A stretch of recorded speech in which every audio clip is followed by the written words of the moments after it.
Mark. Nice to see you refreshed after the winter. First day back in the office, albeit a very different looking office than you had last year. How was it? It was good actually. We a little bit shame that we were a little bit laid out, but the recovery wasn't too bad. We got some decent running in, and it's always exciting to understand the new concept of the car and working out how to skin the cat differently. You know, Adrian's already in there having a look around and working out ways obviously we can make the car quicker. So the driver feedback's always important. The guys can be confident with what they see, but they need to be happy with what the driver's saying. So early days, but yeah, we're quite satisfied with today's running. And normally in Formula One you have to deal around new regulations. You know, subtle changes can be quite big in certain ways. So we need to continue to work hard. I think that the Brazil winning car is a different car, no question about it.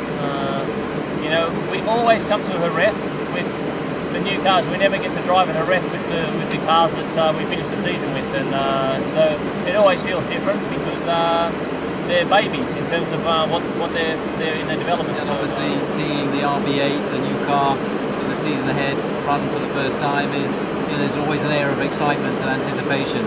So to see Mark Webber take his helmet off with a smile on his face, it was a good start. The cars look very different, obviously, in terms of the animal that everyone had last year. Adrian was talking about this cooling hole for the drivers in the front nose. What can you tell us about that? Is that all it's really doing?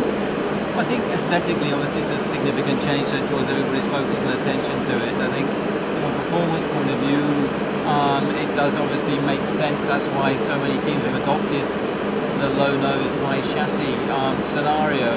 Adrian's always very conscious about the aesthetics, and rightly so. And so put the air intake there, which is predominantly driver cooling. So hopefully the drivers at races such as Malaysia should have a more comfortable time. How different is the car that you were driving out here today from the one that you remember past? Not a lot different. I mean, it's very similar what I drove a few weeks ago, and okay, the new tires seems to be a bit better than the demo tires what they run 2 weeks ago and yesterday. So that's a nice thing. So the car feels okay to drive. So at least the first feelings are pretty good with the car. Plenty of changes from the car that you drove last year to this year. Can you feel them as a driver, the subtleties of the different rules, the tyres? You can definitely feel at some points the stability is not quite there with the fancy engine maps and exhausts. Hopefully that will affect a bit more of the grid, because I believe they achieved a bit more from that than we did.